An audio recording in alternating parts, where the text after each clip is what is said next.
आज हम लोग वन लाइनर अप्रोच पर सामान्य ज्ञान जो कि किरण की है वो एनसीईआरटी पर आधारित। इसमें सबसे पहले हम पढ़ते हैं भारतीय इतिहास। इसका पहला चैप्टर है भारतीय इतिहास, जो कि जानते हैं कि भारत का इतिहास।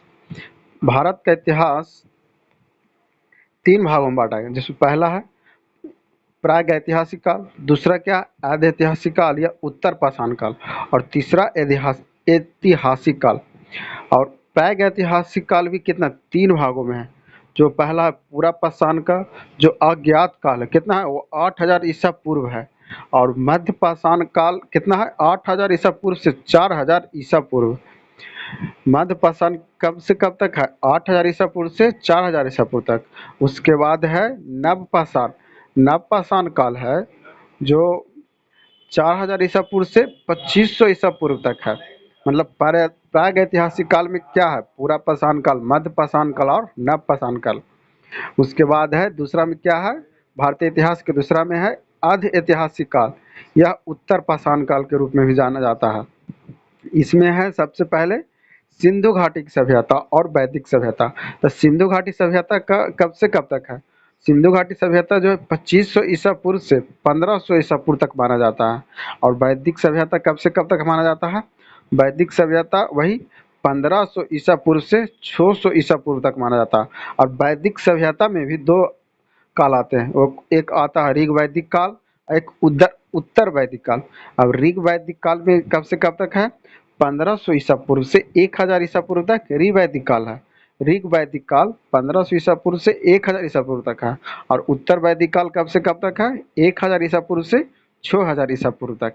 उसके बाद हम लोग ऐतिहासिक काल के बारे में पढ़ते हैं। ऐतिहासिक काल में भी तीन इतिहास आते हैं, जिसमें आता है प्राचीन भारत का इतिहास, मध्यकालीन भारत का इतिहास और आधुनिक भारत का इतिहास। अब प्राचीन भारत की इतिहास कब से कब तक है? जो है 600 ईसा पूर्व से 712 ईस्वी तक। और मध्यकालीन भारत इतिहास है जो उसके आगे है 712 से 1700 ईस्वी तक। और आधुनिक भारत के इतिहास जो कि वर्तमान काल है वो 1700 ईस्वी के बाद के काल आधुनिक भारत काल कहते हैं। उसके बाद हम लोग जानते हैं प्राचीन इतिहास के बारे में। प्राचीन प्राचीन इतिहास जो कि 600 ईस्वी ईसा पूर्व से 700 ईसा पूर्व है। इसमें कौन कौन से मगध साम्राज्य आए, जिसमें सबसे पहले महाजनपद काल जो कि 6ठी शताब्दी ईसा पूर्व थे। उसके बाद आया मगध साम्राज्य। मगध साम्राज्य जो कि 600 ईसा पूर्व से 300 ईसा पूर्व तक। उसके बाद आया मौर्य साम्राज्य। मौर्य साम्राज्य जो हुआ 323 ईसा पूर्व से 184 ईस्वी पूर्व। इसको संगम काल भी कहा जाता है, क्योंकि इसमें चेर पांड और चोल भी आए। मौर्य साम्राज्य के बाद संगम काल आया जो कि चेर पांड और चोल है।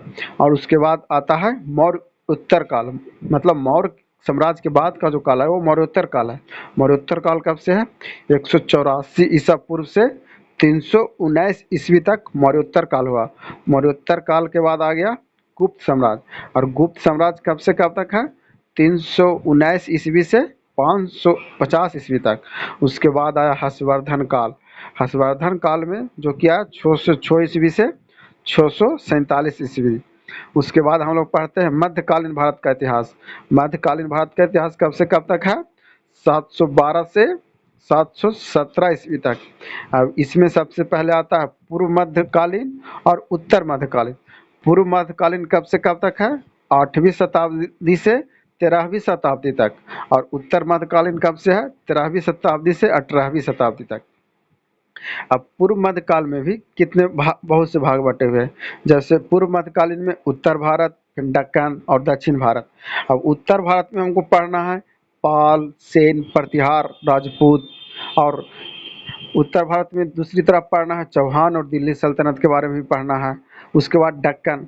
दक्कन में आया चलुक और राष्ट्रकूट।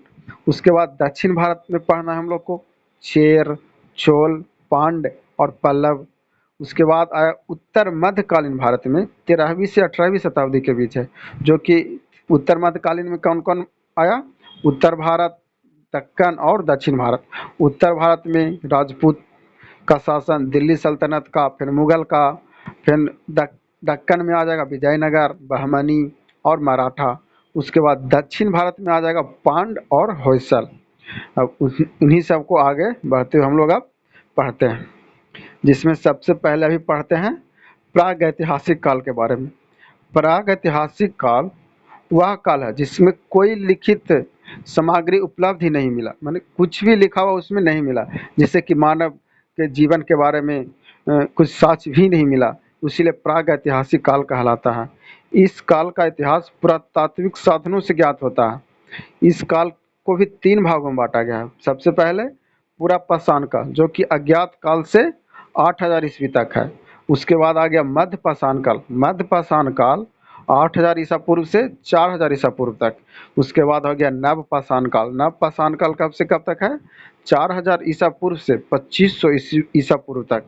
उसके बाद आदि इतिहास। आदि इतिहास इतिहास का ऐसा काल है जिसके लिए लेखन कला का प्रमाण ही नहीं मिला, लेकिन या तो वे अपुष्ट है या फिर किसी गूढ़ लिपि को समझना कठिन है। ऐसे काल को आदि ऐतिहासिक काल कहते हैं। इस काल के इतिहास लेखन के लिए साहित्य और पुरातात्विक साधनों का प्रयोग किया गया है। आदि ऐतिहासिक काल के अंतर्गत 2500 ईसा पूर्व से 600 ईसा पूर्व के मध्य का काल कहा आता है। और फिर आता है ऐतिहासिक काल। ऐतिहासिक काल जिस काल के लिए लिखित सामग्री उपलब्ध है, जिसमें मानव सभ्यता बन चुका है, उस काल के अंतर्गत 600 ईसा पूर्व के बाद का काल आता है, उसे ऐतिहासिक काल कहते हैं। अब हम लोग कुछ महत्वपूर्ण बिंदुआ ईसा पूर्व पढ़ते हैं, जो कि सबसे पहले 6000 ईसा पूर्व। 6000 ईसा पूर्व में क्या क्या हुआ? 6000 ईसा पूर्व में हुआ मेहरगढ़ और बुर्जहोम में भारत के प्राचीन कृषि और पशुपालन के अवशेष मिले। माने 6000 ईसा पूर्व में मेहरगढ़ और बुर्जहोम, जो कि भारत में है, भारत के प्राचीनतम कृषि और पशुपालन के अवशेष मिले। उसके बाद 5000 से 4000 ईसा पूर्व के बीच बागोर और आदमगढ़ के निकट भेड़ बकरी के पालने का प्रथम अवशेष मिला। माने भेड़ बकरी पाला जाता था उस समय 5000-4000 की, वो जो कि बागोर और आदमगढ़ में मिला। उसके बाद है 4000 ईसा पूर्व से 3000 पूर्व ईसा पूर्व में हमको क्या क्या मिला? कृषक और पशुपालन के बारे में जानकारी मिली। उसके बाद है 2300 ईसा पूर्व से 1700 ईसा पूर्व, इसे रेडियो कार्बन तिथि के रूप में जाना जाता है। यह हड़प्पा सभ्यता के समय विस्तार का भी काल है। 2350 से 1750 में हड़प्पा सभ्यता के भी काल कहा जाता है। फिर 1500 ईसा पूर्व को ऋग वैदिक काल कहा जाता है। इसमें भारत में आर्यों का आगमन माना जाता है। उसके बाद है 1000 ईसा पूर्व। 1000 ईसा पूर्व में उत्तर वैदिक काल, जिसमें आर्यों का पूर्वी गंगा मैदान के विस्तार के बारे में जानकारी मिलती है। और 950 ईस्वी में महाभारत का युद्ध कब हुआ? 950 ईस्वी पूर्व में। फिर 850 ईसा पूर्व में 13वीं तीर्थकर पार्श्वनाथ के जन्म का स्रोत मिलता है, पारंपरिक वर्ष माना जाता है। उसके बाद 600 से 550 ईसा पूर्व में 16 महाजनपदों का उदय और उपनिषद की रचना। आर्यों का दक्षिणी विस्तार भी 600 से 500 ईसा पूर्व के बीच में माना जाता है। जैन धर्म के संस्थापक ऐसे वर्धमान महावीर को माना जाता है, जो कि जिनका जन्म 540 ईसा पूर्व में हुआ था। और ऐसे जैन धर्म के वास्तविक संस्थापक वर्धमान महावीर का जीवन काल क्या है? 540 से 468 ईसा पूर्व। 540 में उनका जन्म हुआ और 468 में उनका मृत्यु हो गया, 468 ईसा पूर्व में। उसके बाद है बौद्ध धर्म के संस्थापक महात्मा बुद्ध का जन्म कब हुआ था?